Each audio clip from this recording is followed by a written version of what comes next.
Guys, welcome. How are you doing? Good morning. Good morning. Good evening. Good morning. We have here Jazz and Alex from Wabi, TileTech, and formerly TechRock. Am I right about that? Let's just keep it Wabi and TileTech. That's formerly Wabi, formerly Tech. We've been changing names too much, but I think people know it as Wabi most of the time. At least that's sort of what I figured because your name's all over the place in the internet. Yeah. We kind of made that mistake of changing the names a little bit too much. But we tried to fit the too many worlds at the same time, and I guess we came back to Wabi and just stayed as Wabi pretty much. Well, as you can see. Yeah. Yas is feeling so Wabi today that he's wearing a T-shirt, and I feel like I've been feeling Wabi a lot, and I need to wash my T-shirt sometimes. That's the spirit. And I have to tell you guys, I've for most of my life in the crypto world, I've been pretty skeptical about supply chain when it relates to the blockchain. But learning about Wabi and learning about what it is that you do help me understand a lot of points that are necessary, that make blockchain in the supply chain an actual necessity. So having said that, I would like both of you to introduce yourselves to the people that might not know what Wabi is or that might know you too. So Wabi, first of all, Wabi is not a supply chain token. Let's just throw it out there straight away. So right. To share your criticism about blockchain and supply chain in general, we can get more into. Yeah. I'm sorry, Jess, I think it would be good if you could get closer. Well, I was just saying that we share a lot of your skepticism about using blockchain in supply chain. So but we can get into details about it a bit later to see how. Definitely. And what Wabi is a loyalty point. Wabi connects brands and consumers, and it enables the value transfer between the two. So consumers help brands to understand the market and understand the consumption habits better, so that brands can create better products and sell better. And consumers get benefits in the form of Wabi points that they can redeem against the products at our marketplace. That's the very, very brief introduction. Right. So you see, it's not just a supply chain coin. It's much more of the marketing and the loyalty. The almost $2 trillion that is spent on marketing. That's where Wabi is tapping into. Well, I think it also helps to kind of tell a bit of a story of how we came to where we are today, right? Because we started as a simple anti-counterfeiting technology. So it was. I'm sorry, yes, just sorry to cut you up in there, but just to clarify for people that might be curious about why you're drawing this distinction. Why is it important for people that are just learning about Wabi to understand that this is not a supply chain token? Mm-hmm. Right. Yeah. So we started as a anti-counterfeiting technology, right? So we had this NFC label. We developed the algorithm, and then we developed a system.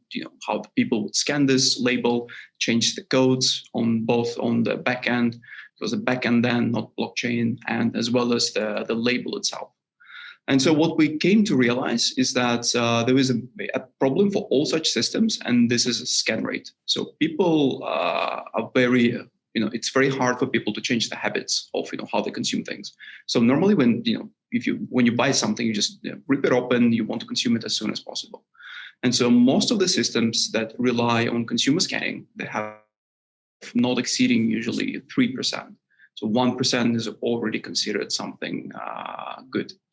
And 3% was just fantastic. For our system, we needed more than that. And here, this is when we started thinking about, how can we bring about, how can we, increase the scan rate? And this is when the idea of loyalty points came in. And so this is how we got to the overall Wabi as we all know it, in general. When it comes to supply chain and why we're skeptical about just pure blockchain usage in supply chain, is that, blockchain is any other data system, is garbage in, garbage out. And having worked with, a lot of suppliers and intermediaries here across Asia, we came across a lot of different things that people just don't realize are still happening.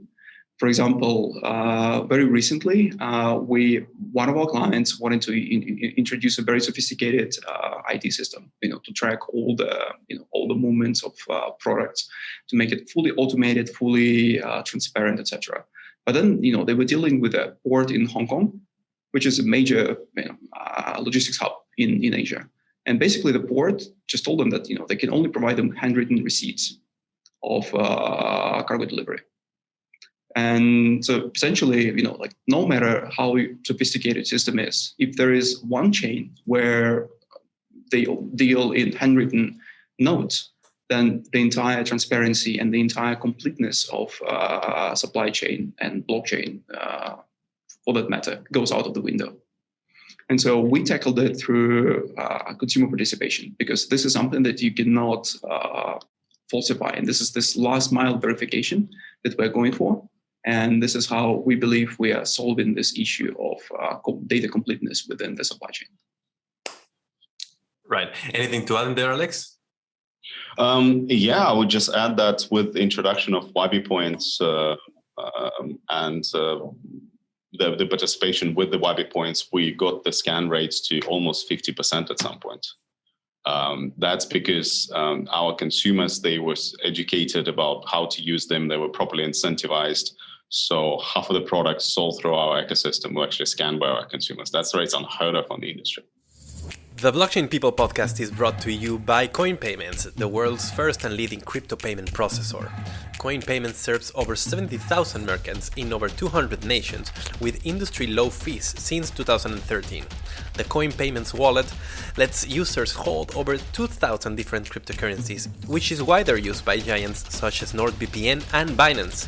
Whether you're a merchant or an individual looking to get paid in crypto, Coin Payments could be just what you need.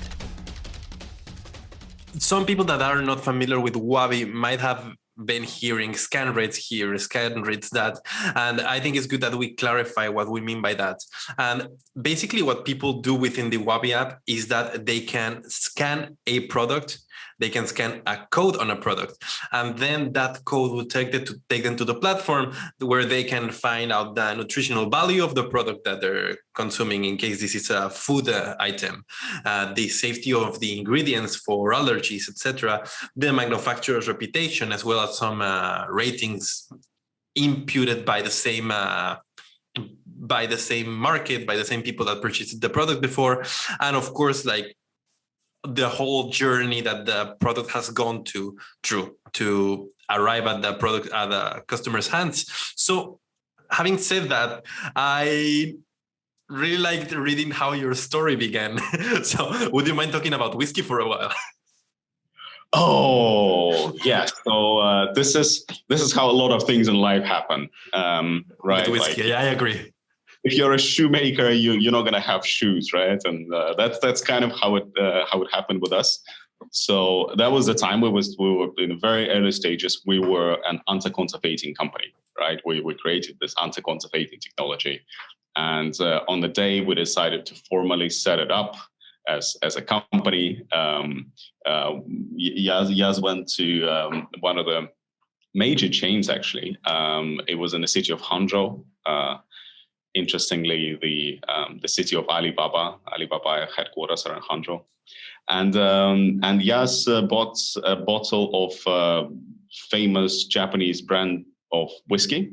Right, so the chain was Japanese as well. The chain is Japanese as well, yeah. And we drank it, and it was clearly fake because at some point I was thinking of calling ambulance. It was so bad. It was so bad. It was, some people might challenge that, come on, guys, it's alcohol, must have been, just a bit too much. No, it's not. It was not that much of a bottle. And, we're two grown-up men. We can drink more than two grown-up Russian men. Yeah, exactly. So yeah, it was so bad. It was so bad. I mean, maybe we're lucky we didn't go blind, like that. That's how bad it was.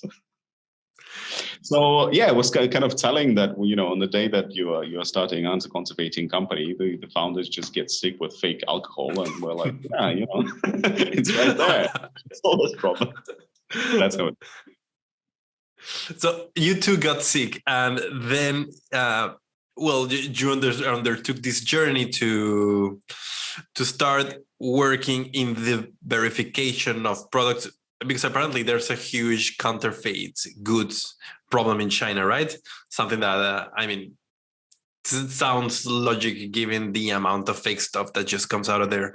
So first of all, just to clarify, and also because a lot of your market is in China, why is it that you guys have such a big problem with counterfeit goods over there, as opposed to what we see in other parts of the world? And in particular, this is interesting to me because, well, we know about the surveillance systems. We know how prevalent the government is over there. It seems like, yeah, I'll leave it to you. I think there could have been just some of the historical reason. That's how the market was forming and how it was maturing. I'm guessing in other parts of the world, it could have been the case early on as well, with kind of more of the fake stuff earlier on, and at some point it just gets phased out as the market develops. And that's kind of what we see here as well. I think the situation with fakes is actually improving overall. But again, that's not necessarily just the problem that we're solving with the fakes, right? What we are solving is much more of a problem in engagement between the consumers and the brands, and that's where there's a lot more of the value actually to be solved, and that's what we're focused on. Well, let me just add a bit to it. Well, I think when it comes to China, so it has a lot of production capacity overall. So a lot of things are produced here, and it means that it's very easy to produce things here.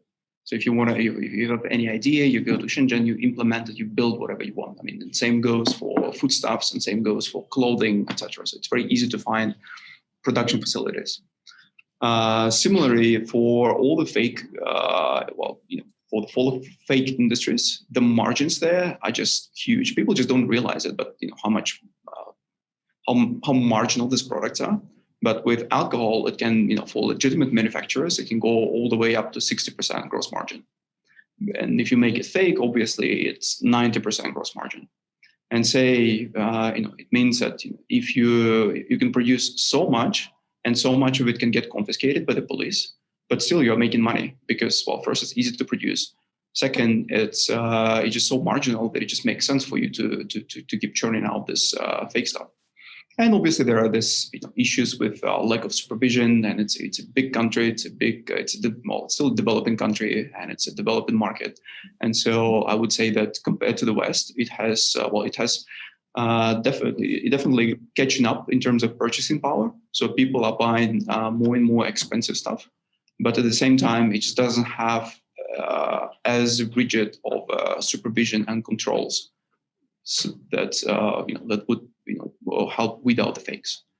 And on the other side, there's so many distribution channels, both online and offline, that people are always looking for bargains, and it's just human nature, I guess, that they're trying, they're gambling. Sometimes their health, but mostly it's just trying to get something, trying to get a bargain for the non-zero chance of getting something fake. So This is why I think the combination of those reasons made this problem so rampant here. And so, just going back to the history of Wabi, or to the story behind Wabi, then you guys started implementing this NFC system, not NFT, NFC system for verification codes, right? For products that people were able to scan. And you tried to implement it, if I'm correct, within the local market. So you were trying to get people to adopt this technology in order to adopt the supply chain tracking to verify the products, and figured out that it was just too much of a hassle to get people to adapt to that, to get businesses to adapt to that. So you decided to take it into your own hands and start importing the products and making sure that every time they would get to a customer's hands, they would be verified. Is that a correct recap of the story? Yeah, it's the correct recap of the story. So any technology like that at some point faces the chicken and egg problem, right? You need a certain number of manufacturers. so that it would make sense for the consumer, and you need a certain number of consumers, so that it would start making sense for the brands. And the way that we solved it was to just start importing the products ourselves that enabled us to place the labels on hundreds, well, now thousands of products, so that it would make sense for any single consumer. And once it's there, it kind of solves the chicken and egg problem and keeps developing from there on. Right. And I mean, we were speaking about something that everybody loves, such as whiskey, and speaking about other thing everybody loves, such as babies.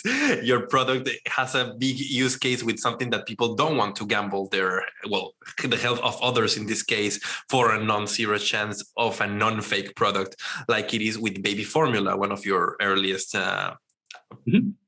products that you started bringing into China. And that leads us as well to just the way you guys continue to build partnerships. You have a partnership with Nestle, and we're importing their products into China.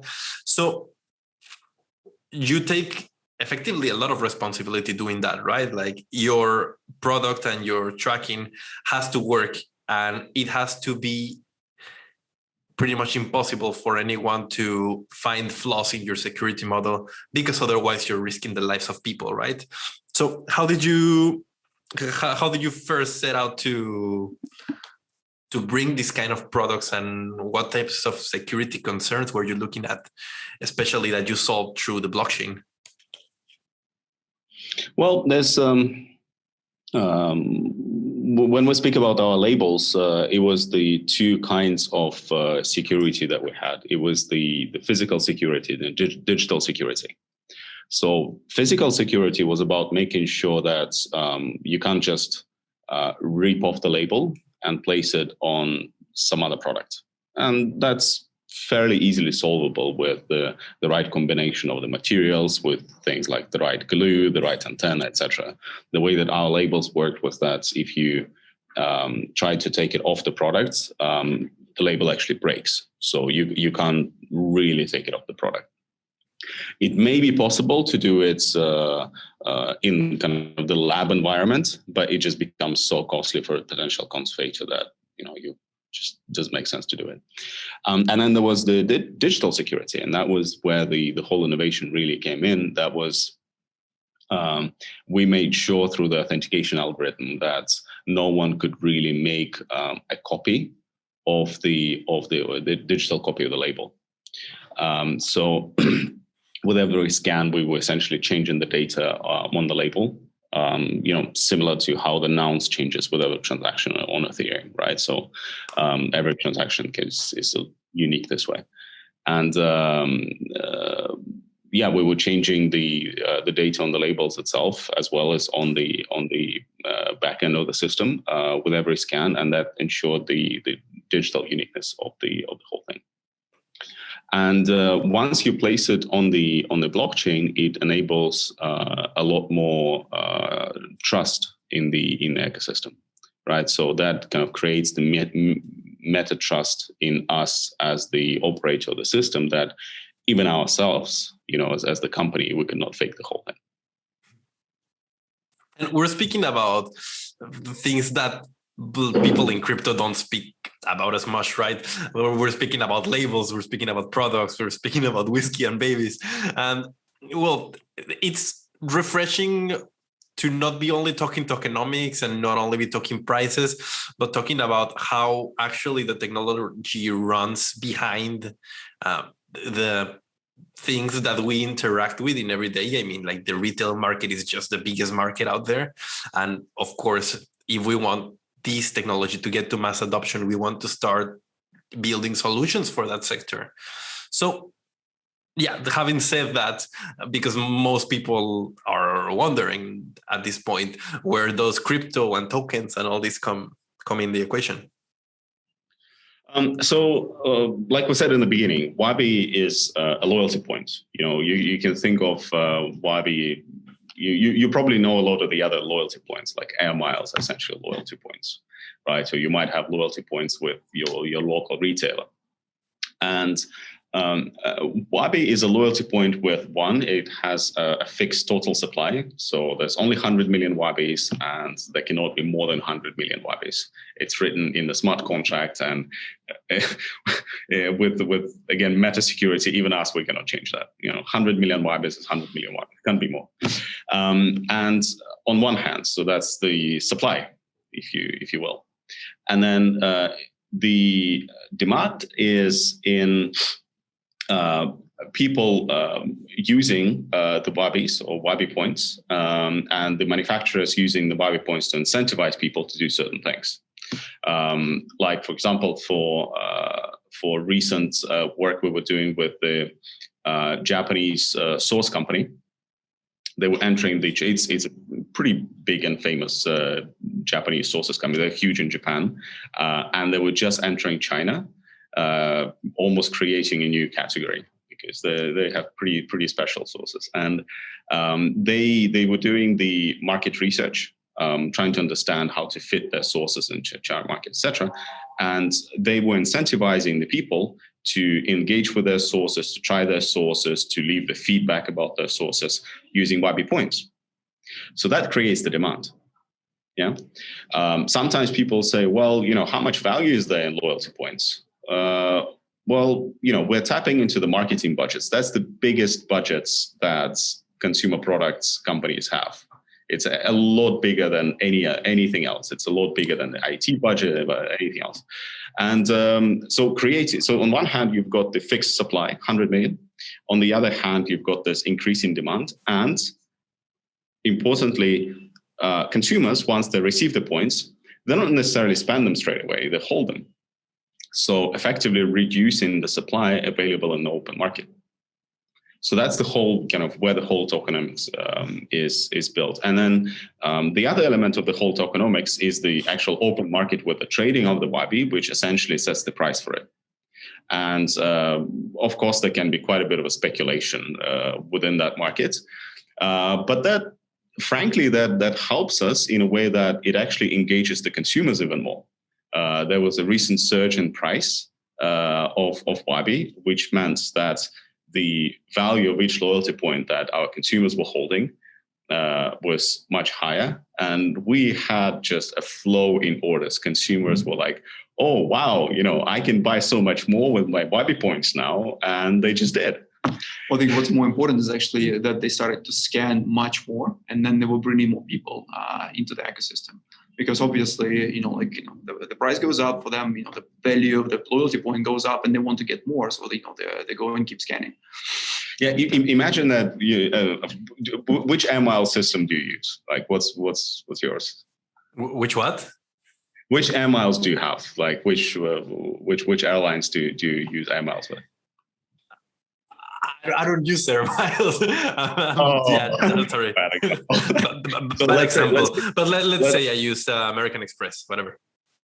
Let's say you're using American Express. Let's say you're using Delta Airlines. Their loyalty point system is huge. I think at some point it was several billion USD in value, and maybe actually worth more than the whole airline industry. With the COVID, etc. And imagine that you could, instead of spending 10,000 miles on a flight, you could buy the same flight with 50 miles. Of course, you were gonna go and just book this 10 years in advance, right? So that's kind of how it worked with with Wabi in the tokenomics. You've got the fixed supply, and you've got the demand for from the marketing budget, and you've got the essentially reducing supply through the people actually holding Wabi. Right now, out of 100 million Wabis, about 3.5 million are already in the consumer wallets. So that reflects the growth of the ecosystem. And what we expect is that with the growth of the ecosystem, with more people joining, that means more and more Wabi will be out of the circulation. And I'm wondering here, because you're giving away Wabi, I mean, like, the model is basically that every time I scan a product to get all this information, I get rewarded in Wabi for doing so, right? Mm-hmm. So if you have a fixed supply, how are you not putting an end to how long your company can last out there? Well, for us, what we're giving out is we're giving out certain value in the form of Wabi, right? Yeah. Wabi. So for us to be able to give it out, that value has to be coming in from somewhere. So initially, it could be from kind of any kind of initial setup and something like that. But in the end, it has to be coming in from somewhere, and that somewhere is the marketing services and the research services that are provided to the brands. Just like with my example with the Japanese sauce company, for let's say they were doing for the sample test. They were doing a lot of things. So let's say for the sample testing, they were giving out, what was it, 100 Wabis? Yeah, about 100 Wabis to every consumer who was doing the sample test. It was $10. $10 so at that time. Yeah, but about 100 Wabis at that time. And so essentially that Wabi, that 100 Wabis were bought off the market with the money from the company and given to the consumer. Yeah, so it's not that we just provided that value. It's not like we gave something. No, it's we set up the system in such a way that the brands just spend their marketing budgets on Wabis. That's what we do. Well, I think it's important to kind of to emphasize what the principle that Alex was describing right now is that we're trying to make Wabi the overall tokenomics as an open system, because as you rightly pointed out, there is only so much that you can deplete your own reserve of tokens by giving out freebies. If there is no cash inflow, then once you run out, you run out, right? So with us, we are making this. We're trying to make it the overall product should be sustainable on its own to the non-crypto industry. So this has been our goal over the years, and I think we're finally at the stage when it works and it starts bringing in cash into the crypto actually. This Yas is touching on a very important point. I think that's the one that separates us quite a lot from a lot of the other projects in crypto.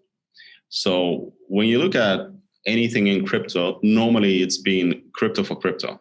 You look at other projects for their clients, it's crypto community, other crypto companies, etc. Right? And it's always been centered around some crypto project serving other crypto community or crypto companies. I think we're one of the few, or very few, where we are actually bringing something from non-crypto. When I'm speaking about the Japanese sauce company, they have nothing to do with crypto. But part of the money that they spend on marketing goes into the crypto ecosystem through the Wabi. And I think that's something very unique that we bring to the whole crypto industry. And frankly, at some point, crypto will have to be not just crypto for crypto, but integrate a lot more in the daily lives of people. And that's the direction that we are kind of moving crypto in.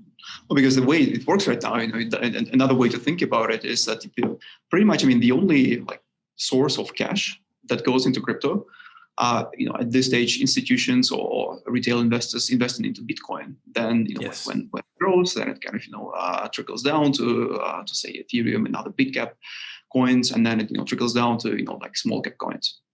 And so there is then there is Wabi, this tiny little bit that generates this inflow of cash into crypto from we can say from the bottom of the pile. Right, and although we're growing this thing, we're still at the bottom of the pile, but this is slowly growing, and we believe this is the way to go. When there is not just the speculative money from Bitcoin that makes the pie larger for everyone, but there should be more projects like Wabi that that try to bring to grow the pie to integrate the two economies, so the crypto and the fiat economies together. And frankly, that's where the mass market is. That's where the huge things are. Yeah, if it stays just crypto for crypto, it's never going to have the mass adoption. It can have millions, maybe tens of millions of people. But what we're talking about is bringing the value from the consumer goods industries. That's billions of people. Yeah, every one of us in this world interacts with consumer goods pretty much daily. And that's where we're slowly starting to kind of chip small bits from there into the Wabi and into crypto in general. I mean, and just like Jess pointed out, like the only way, unless we get people to, unless we manage to merge these two economies, the only way that money is coming into crypto basically is for people to speculate, right? So you don't, you see the level where we're at when you see people drawing comparisons between crypto and the total market supply of gold or the total stock of one single company. And that's just like a wrongful comparison that you see made all the time and never, and completely misses the whole point that even Bitcoin was made for, right? Yeah, sometimes, what things start with and what they end up being can be things that are completely different, right? I mean, the way that internet was developed was not necessarily for the kind of things that we're using it now. The reason that it became kind of broadband internet, there's few reasons for that, and maybe we don't need to go into them in too much depth.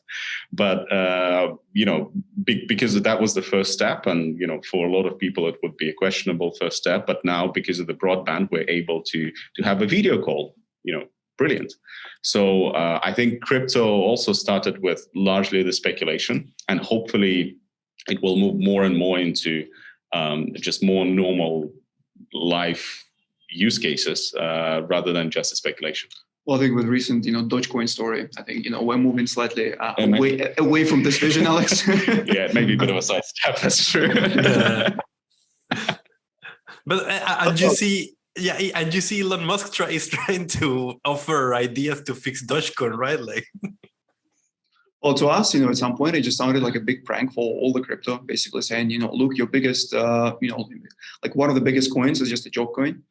And well, I mean, maybe we're, still slightly old fashioned. We still think that, like sound business models should prevail in the end. It all balances out. And, it might be counter trend right now. But, we're optimistic that, there is kind of intrinsic value, if you say not just speculation. Because, I mean, if it's just speculation, crypto is just, it becomes just a digital representation of a casino. And yeah, sure, I mean, there are casinos, they satisfy certain needs. But as you were saying, there is much more in Bitcoin, in the original promise of Bitcoin, and it would be just a shame to sacrifice it all to just pure gambling and shilling and joke coins. Well, I do understand the people in the community as well when they see just so many projects that are building or claiming that they're building some vaporware that no one uses. At some point, you kind of get tired with that, and you're like, if nothing works, might as well just buy Dogecoin, right?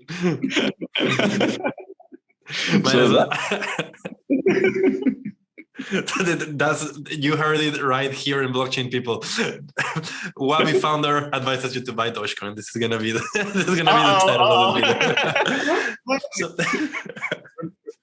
I think it was like Pet.com, that was planning the IPO that would, finally brought down the dot-com bubble. The dot-com bubble. Yeah, I think it was Pet.com, and it's kind of this animal connotations and just history trying to it through. Yes.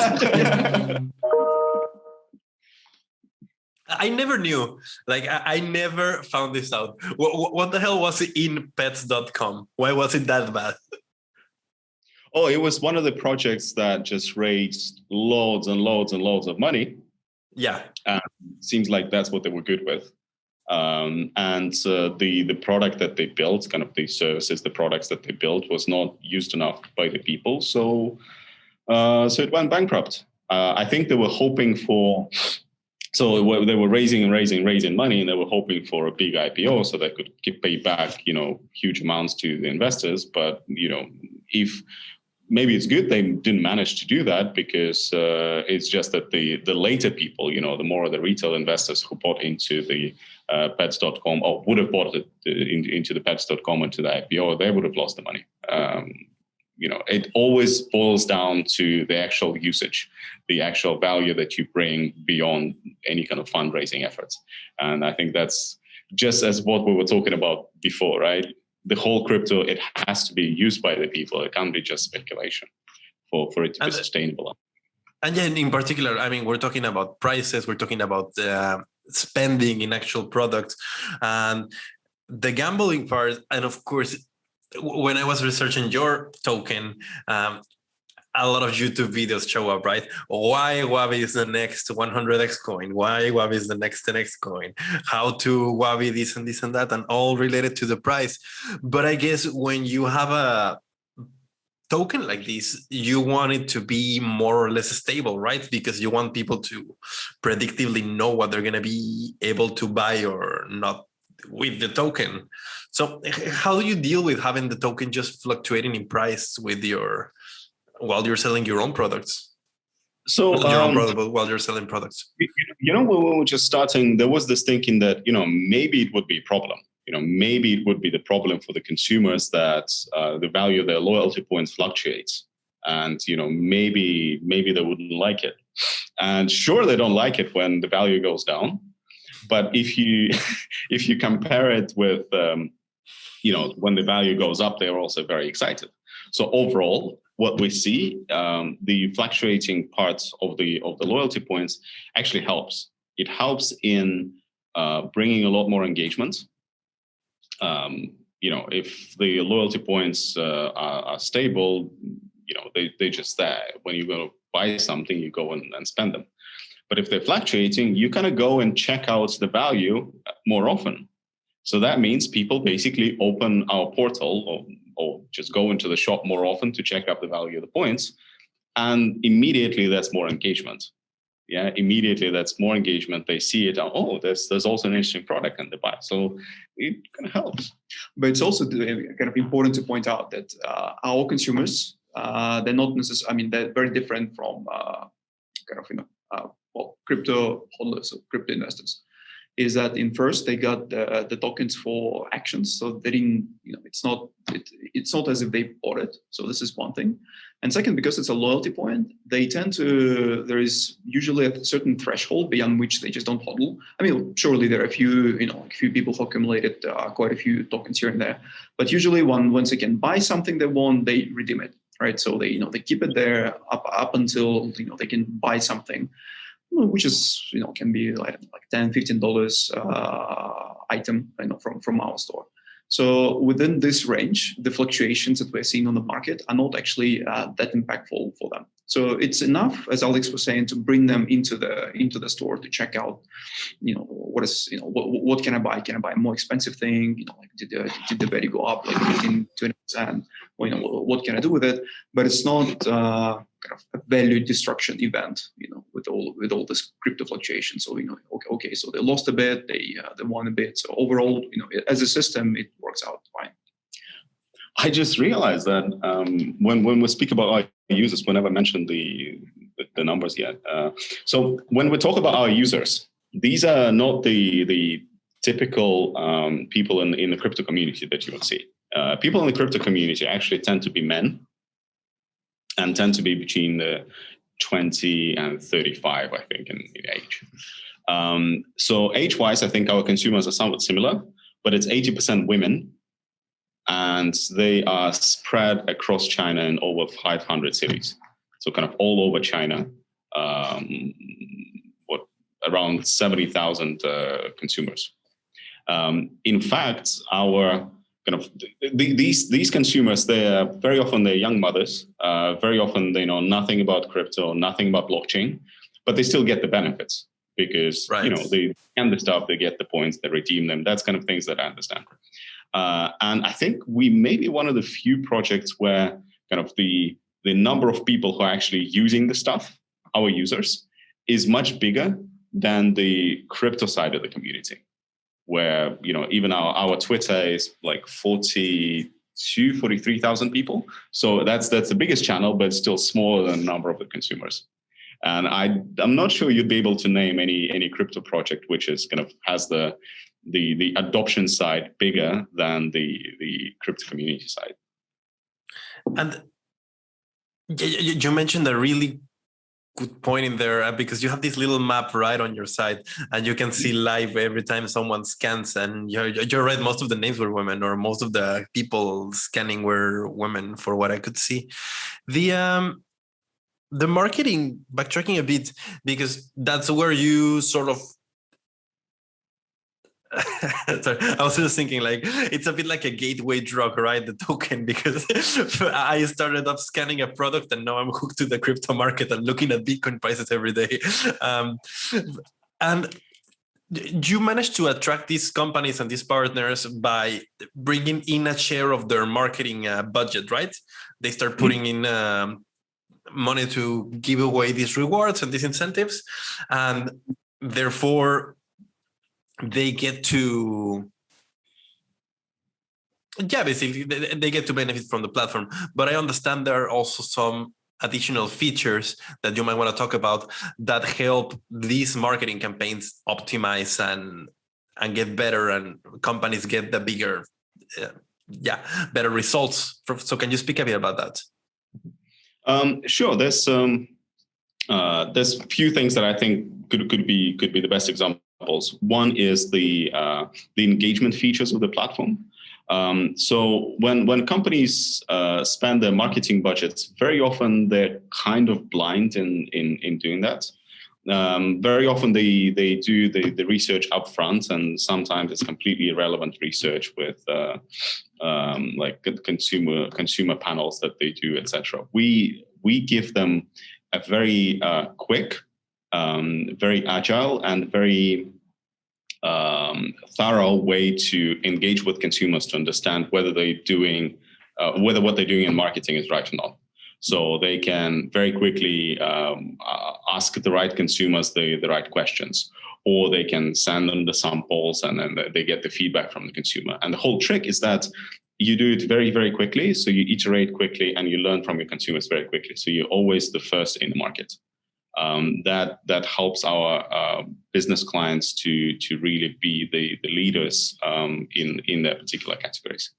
And then there is even bigger product is the open consumer platform. I think you might want to give an example of the year-long planning for the survey.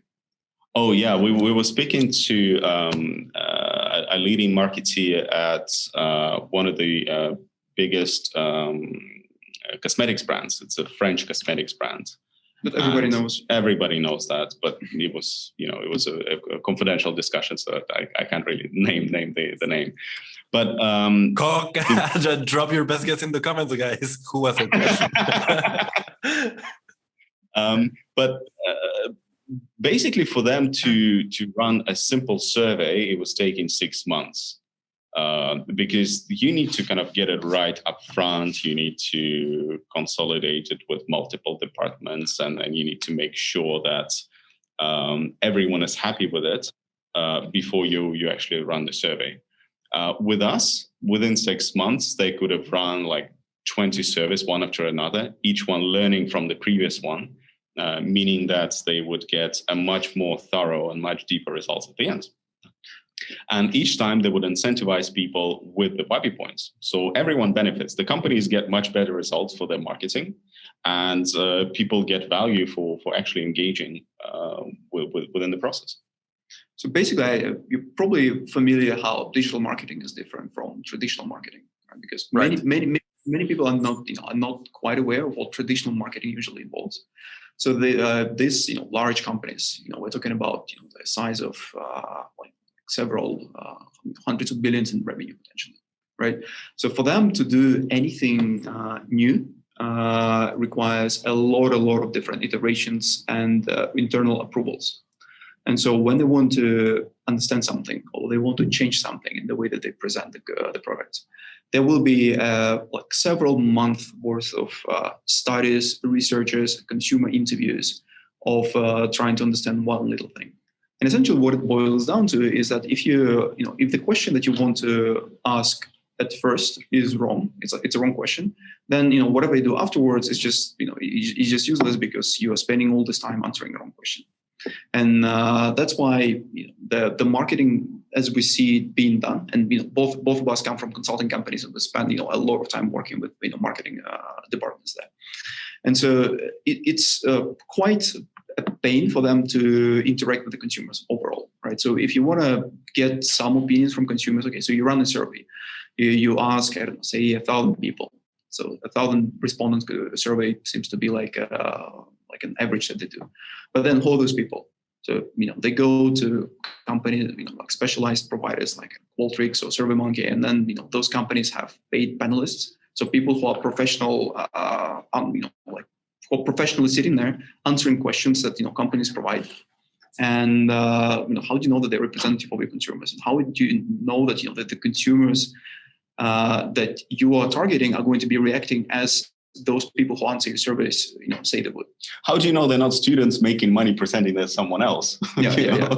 Exactly. And so it's just it's a very inefficient process, and in the end there is a lot of intermediaries in between that assist these companies of doing their business. So there are companies like Kantar or Nielsen that are multi-billion-dollar companies that thrive basically on just this uncertainty or lack of transparency between the market itself and the brands that want to enter this market.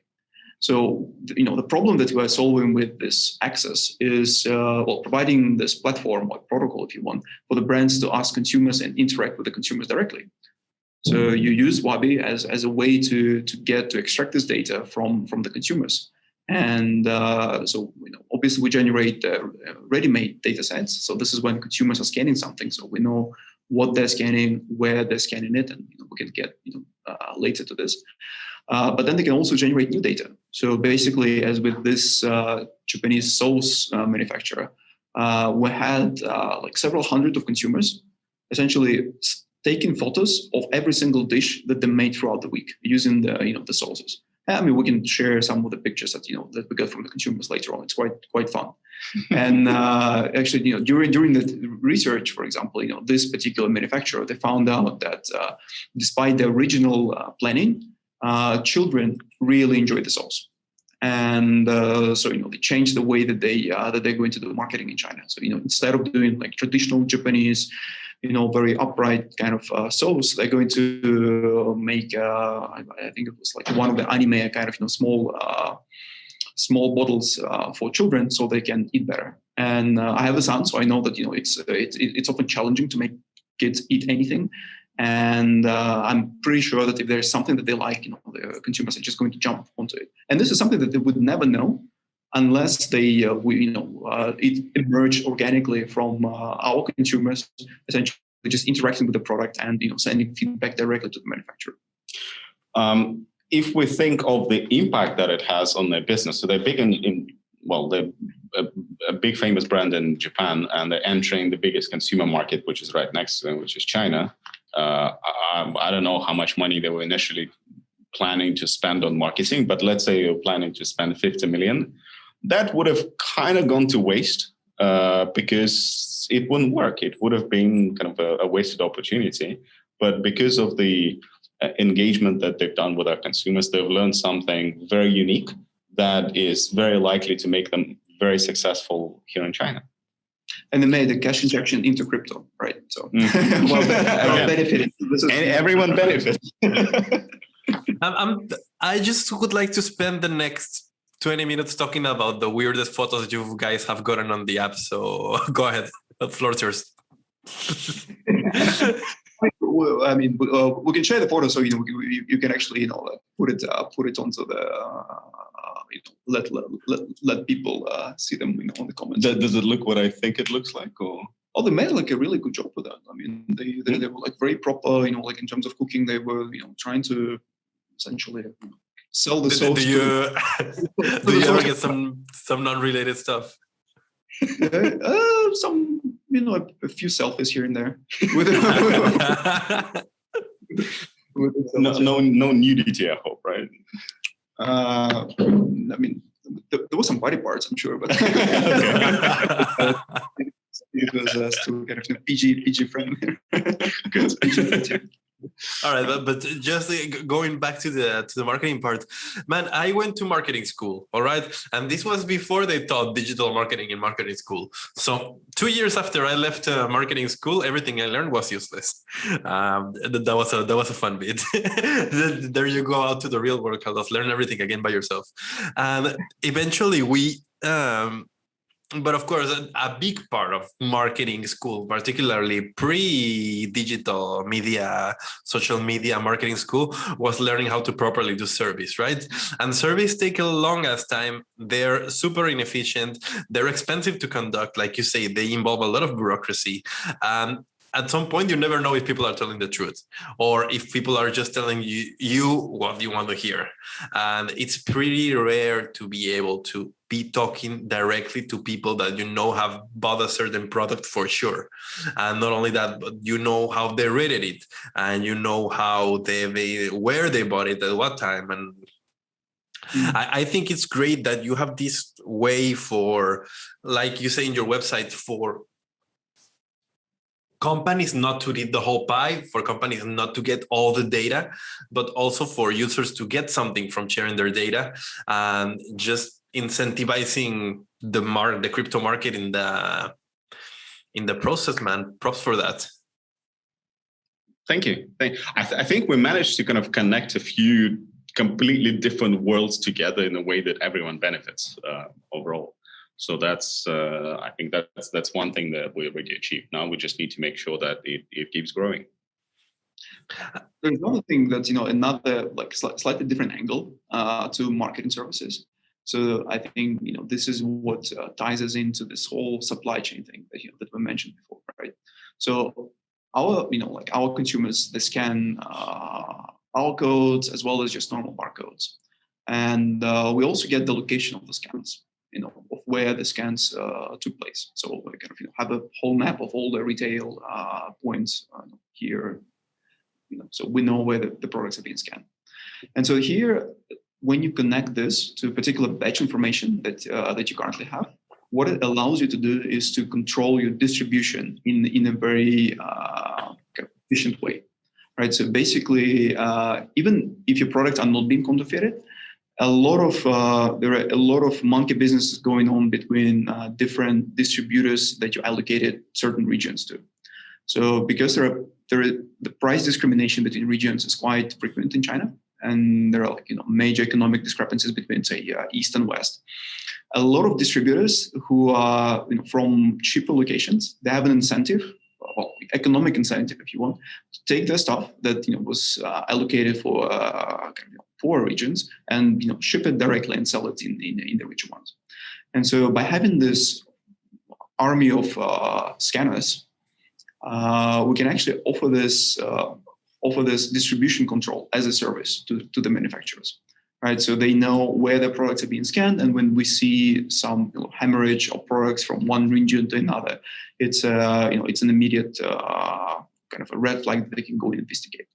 And because these are just our consumers, our normal, our just the people who live there, they get the service at no additional cost of that they would normally have if they say they wanted to have like an army, not an army, but like if they employed a team of investigators, or checkers, or someone like that. What's the name of this guys? Anyway, like market detectives, oracles.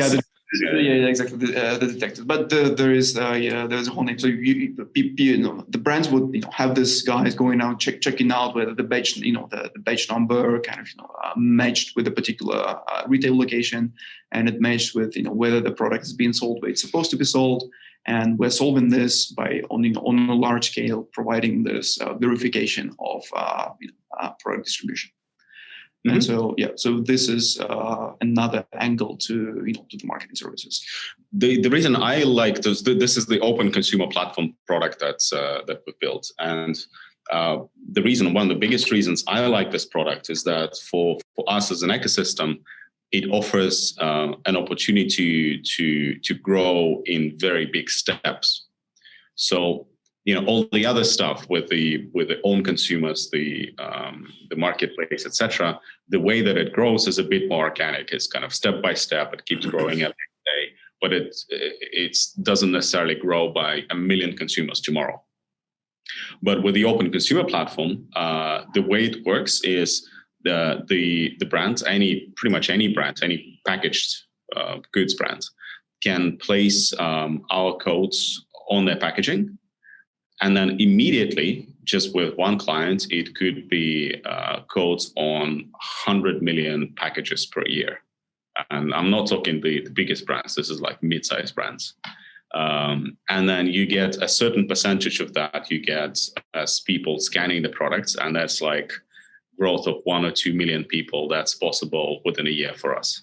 There's like just a huge step in terms of the adoption number of people using, amount of data collected, and the value that we can bring to the brands, to the consumers, and this chipping of the marketing budgets into the crypto ecosystem as well. And I guess that's also where it ties, like this whole supply chain thing ties in, right? Because we use Wabi to incentivize people to scan products, and this gives us this opportunity to collect this on a massive scale distribution data, right? That if you apply it, if this setup essentially allows you to kind of bypass this problem with data completeness that we touched upon briefly before that. Because it's again, here you don't necessarily need to control to make sure that every single step of your supply chain is recorded on the blockchain. I mean, it helps if you do, but with the verification of consumers, you're controlling the last mile. That is the most important thing, and that is usually not solved with with all the other supply chain coins out there. And in some points, tracking the whole supply chain might be just overkill, right? Like some stuff, it's just like no needed. You don't need every single hand that touches a product to generate an Ethereum transaction, right? That's just like the most inefficient way to go about it, pretty much. Man, at the beginning, first of all, you could call your next campaign Scanners, Not Scammers. I was just thinking about that. That's for free. And leaving that aside, I was thinking, because in the beginning of this interview, you talked about the difficulty of creating new habits for people. And of course, rewards are a great part of that. I mean, that's how we learn, right? Through punishment and reward. And then you create this, like you said, this army of detectives that are just scanning everything through the whole route. So every time that a problem arises, if that happened, you have the potential to know exactly why it happened, right? And that's a huge improvement in quality control. I'm wondering, and I know you have and growing adoption curve is right there on your website, but do you see any difference between the number of people that get hooked into this because they want to report something negative happening and the people that want to just earn for buying a product? Because like you see even with Google reviews or with Airbnb reviews or whatever, people of course are more likely to sit down and write something if they had a bad experience, right? Well, you see, for us, reviews is one part of it, but mostly it's about just taking your phone out, opening up this our WeChat mini app and scanning something, and they do it not because they want to necessarily provide a review, but we're building this service so it gives value to the consumers, irrespective of the points either, right? So basically, they have all this information about the product, where it's been, and especially, like the recent hit has been this manufacturer credibility, because a lot of companies, they get reprimanded, they do all the funky stuff. They have some quality concerns, they have some violation of marketing laws, etc. And for them, it's just okay. So they got reprimanded, they get a fine from the government, and they think, no, it's fine. As long as nobody sees, it usually kind of stays there. But what we're doing is that we are uncovering this information and making it publicly available to everyone to see. So it also creates this kind of a system of control in a way of transparency to make sure that the companies are aware that their reputation is being seen by all sorts of for the consumers. And so here for us, of course, there will be a few people who just want to scan to get the points. But overall, I just don't think that like our consumer audience, they already live in locations where you can't really make a living out of it. I mean, we have a few people who've, like at the very beginning of the system, they spend an hour every day, scanning stuff at the supermarket. Yeah, we had it. So we had to introduce some fraud controls and like how we give out the points and what we do for them. But for most of the people, this is just like normal consumers who scan usually things that they want to give to their children or to the elderly, and they want to make sure that it's just Wabi approved and there's no funky stuff going on there. I'm sorry, that's very interesting. How do you prevent people from spending an hour in the supermarket every day just scanning stuff? Oh, there's we'll play with. So we started with on a small scale when we were introducing the system, and so we're seeing how do we approach it first from the location. So we would restrict the location to the domiciles where they would get like a lot of points. And they would get only little if they scanned anywhere outside. And then we get rid of the system. We introduced speed limits. Essentially, we put a machine learning model to see, like as a normal consumer, how would you scan products? So there would be just a type of product and some sort of interaction speed of how fast you can scan the product and how the products would change. And this would determine like how much value you would be getting. So if you go to a supermarket, you try to optimize your process, you scan like everything very fast, and your rewards will drop to like almost zero. We still give out something just for the sake of it, but for the enthusiasm. It drops very fast. But there are many zeros on the left side. Okay, guys, you're doing a great job. Like, as I'm listening and as was seeing in your website and on all the stuff that's out there in the internet, you're doing a great stuff, pushing stuff into China. What's the next step? How do we go worldwide? Well, one thing to be clear, that China is the market with the biggest number of consumers. And there's a lot to be done here already, right? So that's one. Second, that's in terms of number of consumers we are in China. But in terms of the organizations that we work with, many of them are outside of China, right? So most of the products, of the 2,000 products available at the marketplace where people redeem the points, they are from Japan, from Australia, New Zealand, from Europe, etc., right? So that's where there's already kind of the big international part. Some of our biggest partnerships are outside of China. Like in Japan, we've been doing quite well. We started with Rakuten. That was one of the earlier ones where Rakuten just built a zone on our marketplace. So Rakuten is present in kind of 3 ways. They're present in JD.com, the Cola, and us. So these are, it's kind of a big testament to what we do. But then it started turning into kind of the new partnership with Odaku. That's the department store in Japan that I mentioned sometime earlier on. They're huge. There's several stories building on top of the metro station, which has Shinjuku. Like Shinjuku, the biggest throughput of people in the world. Yeah, and they're right on top of that station. And the reason they partnered with us was they have a huge number of Chinese tourists. Like they're about $1 billion USD in sales, and I think about 20% of that goes to Chinese tourists. And they were thinking, well, we want to keep selling to these people. How do we do that? And that's where we came in and said, well, why don't you just build a zone on our marketplace so you could keep selling through that, on all the standard Chinese infrastructure convenient to Chinese users. And they did. And the next step was that they would, for everyone shopping at Odaku, they would be promoting that, hey, when you go back to China, you can still keep buying through Tiletech and use Wabi points, etc. But that's where the COVID came in, and now there's no travel, and we're all waiting for the travel to resume. So because that's going to be a big source of growth for us. And then things kept developing. Kind of the recent work that we started doing with the Japanese government was also kind of it's a step-by-step process, I think, from starting with Rakuten and Odaku, now the government, etc.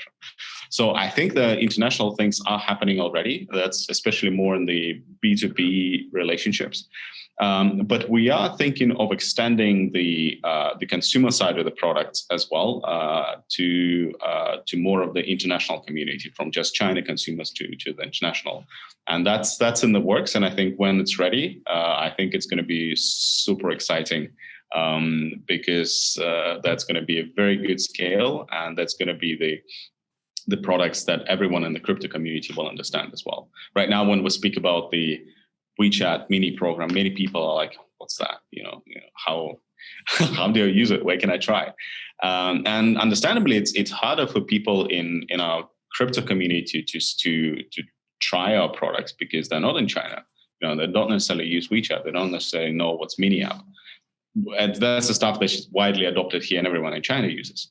But once we have the consumer side of the products built for the users outside of China, I think that's going to be a lot easier for the crypto community to understand what we do as well. Do you see any, not just from the crypto community, but also from the general retail market, or for the retail technology market, I should say, would you see any pushback from this community when it comes to stuff that's coming out of China?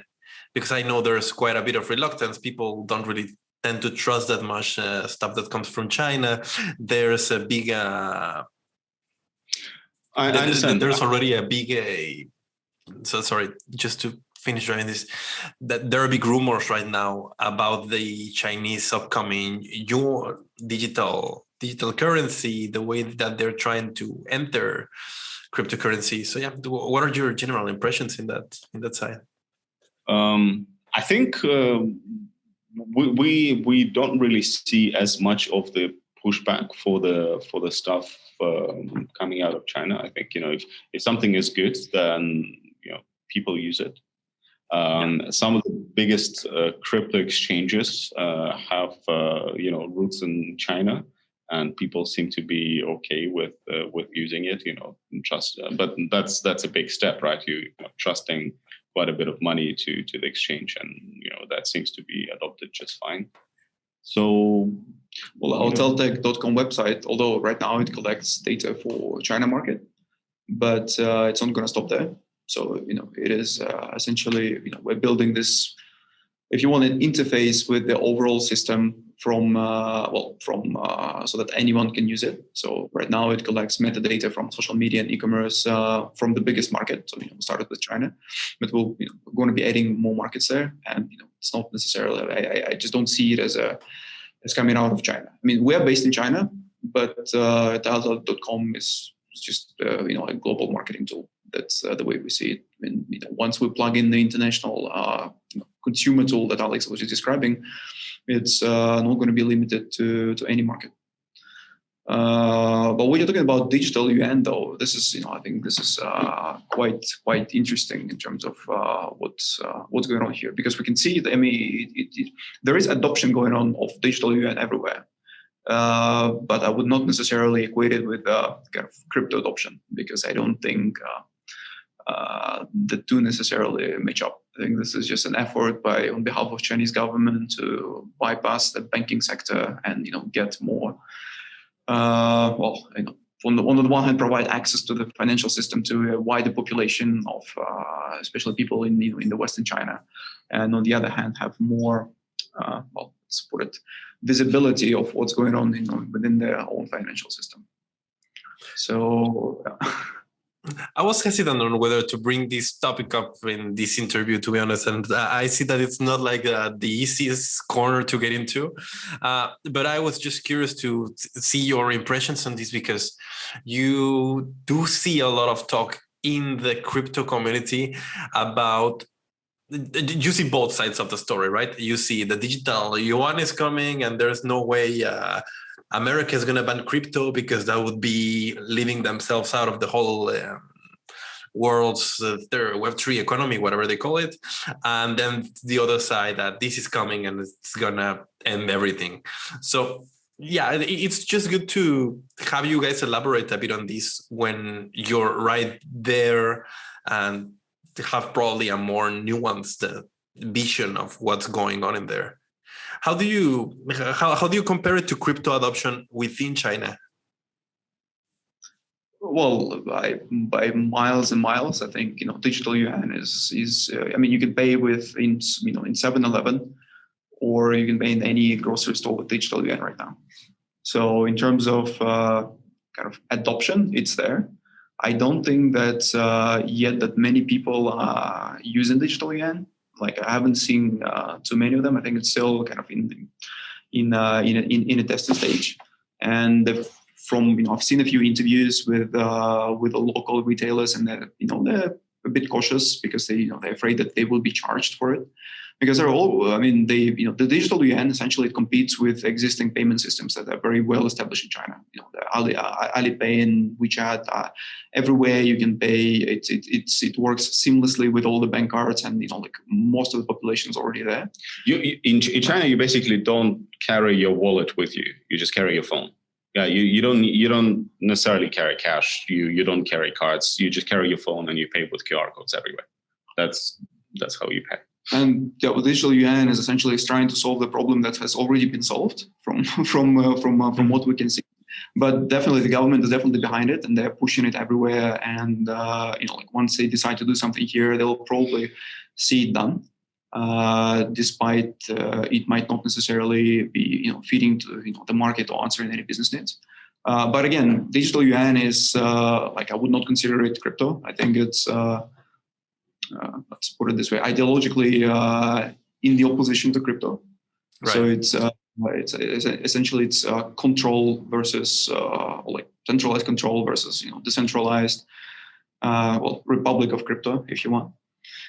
It will be interesting to see how the other governments respond, because I think that any other government that introduces their own digital currency that they can totally control and see what's going on there, and especially if they can excommunicate people from using it at will, I think it will not be.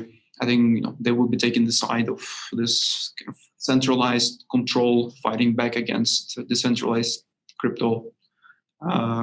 Crypto anarchic philosophy that we see every year now. To sort of finish this interview in a more positive note, I would really love to hear you guys both, if you want to get short, a couple of sentences on what do you envision the role in the role of crypto in retail markets to look like in, let's say, 5 years. If you want to please start first, Jess, and then we'll go to Alex. Sure. Well, we're believers that the crypto and the overall decentralized technology is here to stay. But these are not just empty words. We can actually see it happening with our growing with our ecosystem, and we can see how these things can develop in a larger direction. We can definitely see how a lot of intermediaries and a lot of inefficiencies can be eliminated that will connect kind of different parties of the exchange directly together through the decentralized systems, bringing in more value and again getting rid of all the kind of people hoarding on information discrepancy. With marketing, we definitely believe that there will be growth of consumers demanding to be rewarded more for their own participation or for their own data. So right now, it's a bit of, to us, it's not very politically correct to say, but we see it as, beat that, certain people were kind of giving out to native populations in exchange for, valuable raw materials that they were, later importing into, back to their home countries. So, so when we're talking about free products that, a lot of companies, give out, which look almost as if they're just data generating rigs that they can later use to build more and more sophisticated AI systems. I think that there is definitely, crypto gives this a way for the consumers to push back and demand to be compensated more fairly for the value that they give into these things. And we definitely see this happening a lot with retail and with marketing, because marketing is all about data provision, data generation, data adoption, and there is demand on the corporate side to get data faster, more granular, for more targeted, and for the consumers to be able to participate in this value generation. So we definitely see that there is a role for the decentralized systems to play. And this is our vision with Wabi and Open Consumer Platform as well. I would answer along the same direction. I think it's all about getting from just the early adopter stage, where the payment and the speculation use cases, even the latest with DeFi, it's still crypto for crypto. I think within the next 5 years, it should start moving a lot more into connecting the crypto community and the crypto service, the crypto world, so to say, with the rest of the world. And this is where it's going to be the step into much more of the mass adoption. This is where the big numbers of people will start joining. And I think opening up those gates is the next big step for crypto. Guys, you've been great. Thanks a lot for coming here. If people would want to pump your coin's price and make a lot of people happy, they can buy it in Binance. Otherwise, what else would you advise people that want to learn more about Wabi to do? I think exchange-wise, it's Binance and CEX may be interesting as well. I think they may have slightly different geographical coverage, and that's why maybe both should be considered. If people want to learn more, they're welcome to start with our website, our blog, join our Telegram, Twitter. We're very open. We tend to engage with people quite a lot and really like answering intelligent questions, especially if they're challenging. So, very happy to answer those. Thanks a lot for inviting us, by the way. It's a pleasure talking to you. Yeah, thank you. Another thing is our tiletech.com website. So it's more of our kind of, you can see the commercial value that is targeted. It's kind of our B2B value. So people might want to see okay, so what we've been talking, whether whether our products that we are selling to corporates, whether they're convincing or not, they can check it out on tiletech.com website. Likewise, and if you see a Wabi code, scan it, upload a selfie. Thank you very much, everyone. Thank you very much, guys. Thank you.